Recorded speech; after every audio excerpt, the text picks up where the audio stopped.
Alright, I'm here in Mexico City hanging out with the vaulters from Mexico.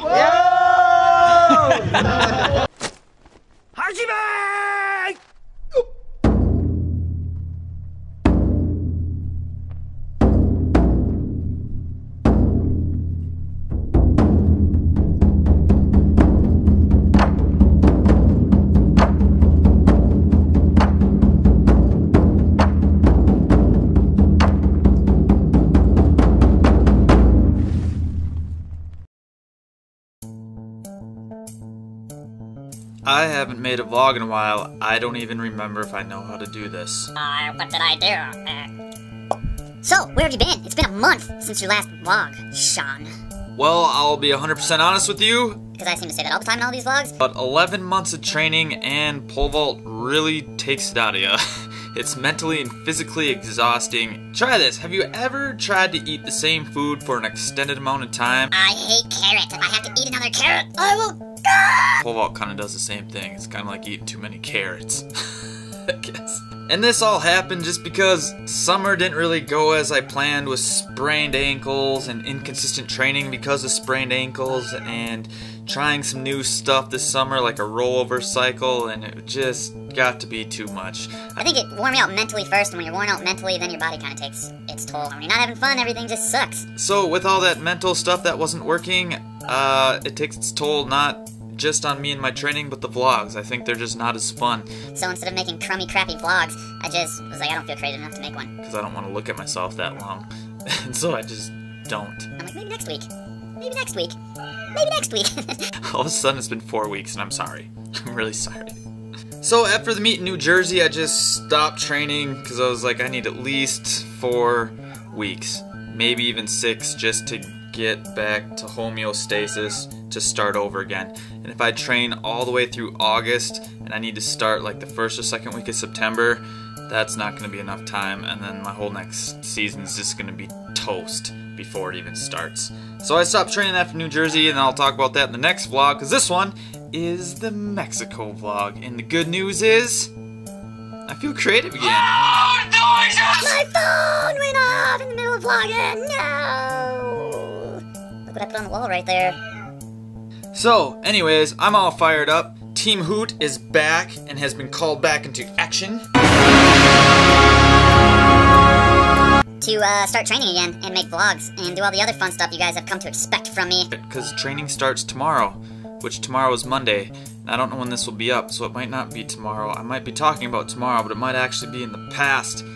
Does that make any sense? You might need a time machine. So I'll finish the next 3 vlogs with the rest of the season. New Jersey, Britt's Pub, and I'm debating about making a vlog I've been debating about making for 2 years. So if I still think it's a good idea in a couple weeks, that vlog will be made. I have an internal struggle with myself if I want to make this one. You guys will know if I decide to make it or not. If not, then the mystery will continue. I don't even know what I'm talking about anymore. So here we go. Here's Mexico. Ready, set, go. Hey, Shawn, how did you even get to go to Mexico? Giovanni Lenaro sent me a Facebook message. Hey, Shawn, you want to do a meet in Mexico? Yes, I do. You don't say no to Gio if he asks you something, because Gio's awesome. So if he asks me to go, like, wear a bikini and do, like, the polar plunge, I'll probably do it. Oh! Because it's Gio. So please don't ask me to do that. And I would probably look pretty good in a bikini. Trust me. So we traveled with Coover, and the theme of the whole trip to Mexico and even through Mexico, he probably watched this video of this kid who got super excited at a baseball game about 50 times and kept talking about it. So I told him I would cut that kid out of the original video and put it in the Mexico video as many times as I could. And the good news is, when we got there, the poles made it. Because anytime you're traveling with poles, you just never know. They made it. Yeah, that was pretty simple. I got the red.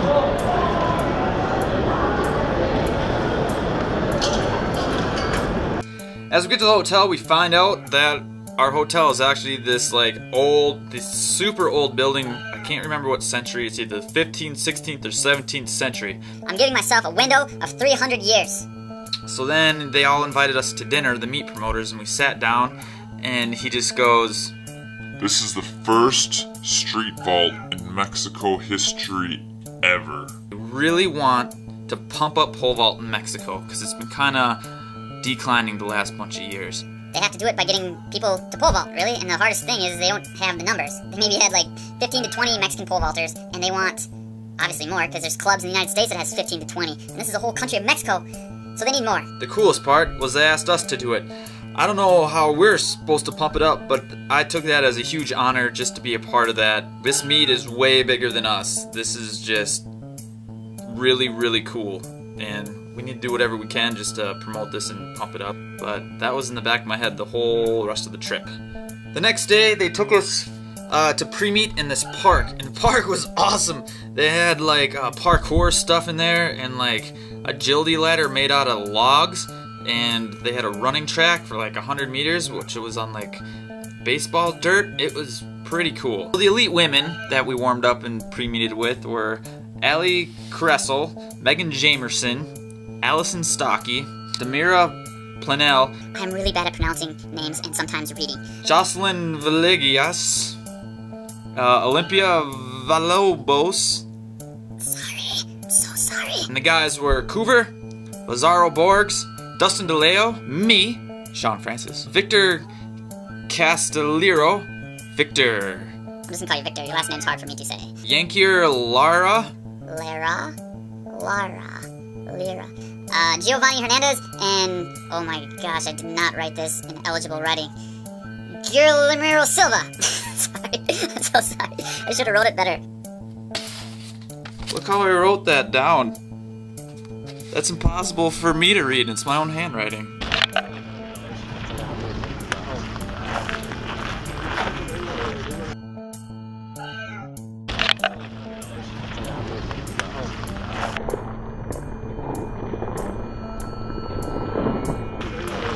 So then the next day we got rest and had the meet.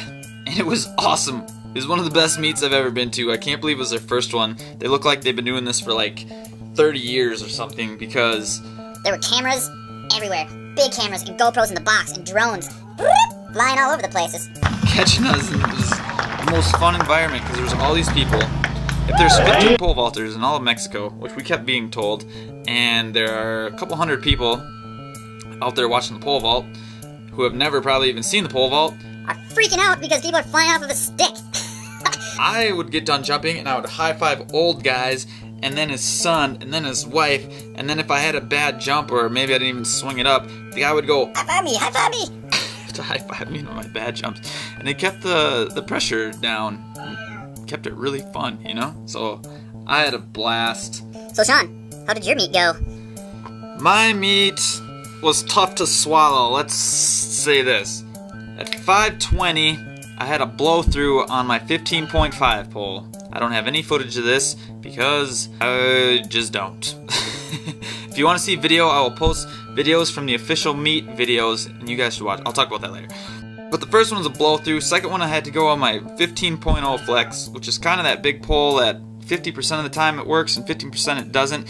And I haven't been training and my ankle hasn't been so hot, so I was like, oh god, here we go. But it worked and I smoked it. And I was like, alright, we're rolling now.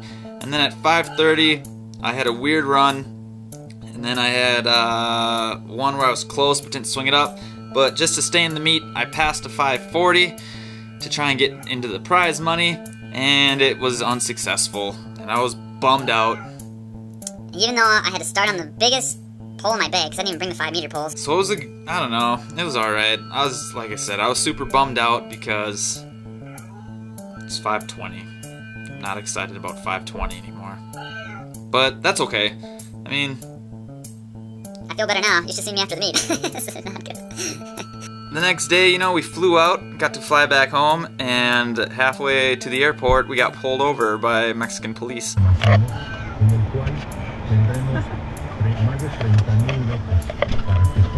Ya, ¿está bien? Todo bien.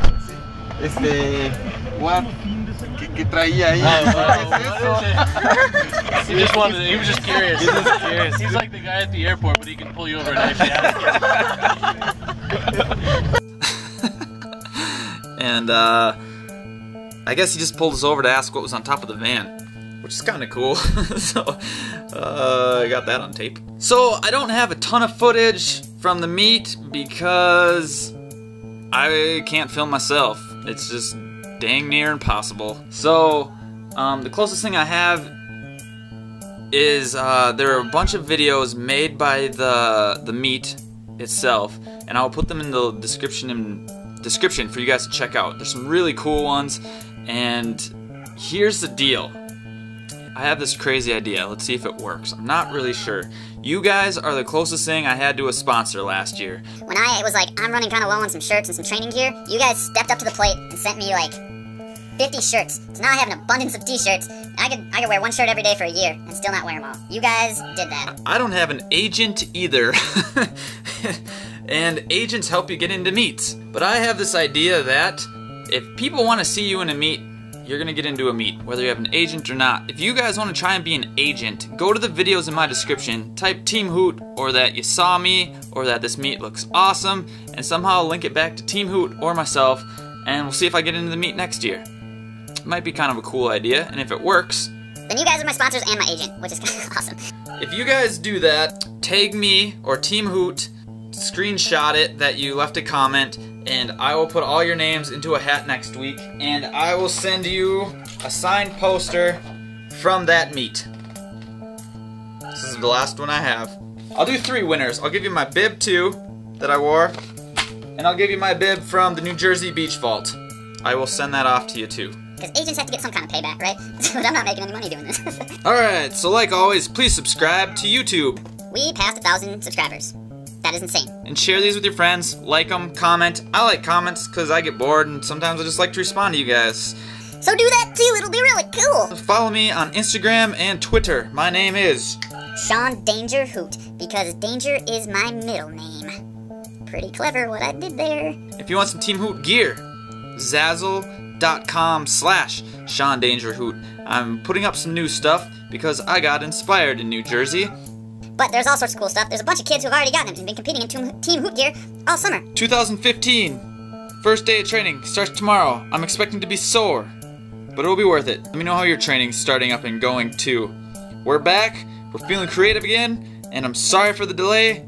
I'll start making them weekly. Team Hoot, out.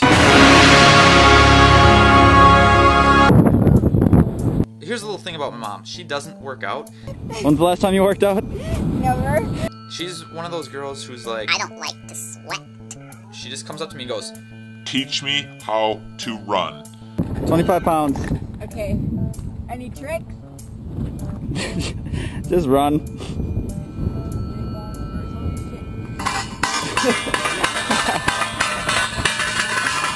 Oh, she's going the whole 30 meters. 20. Yeah! she pulled a sled. She pulled it 30 meters. Not bad. Awesome. Woohoo! I did it!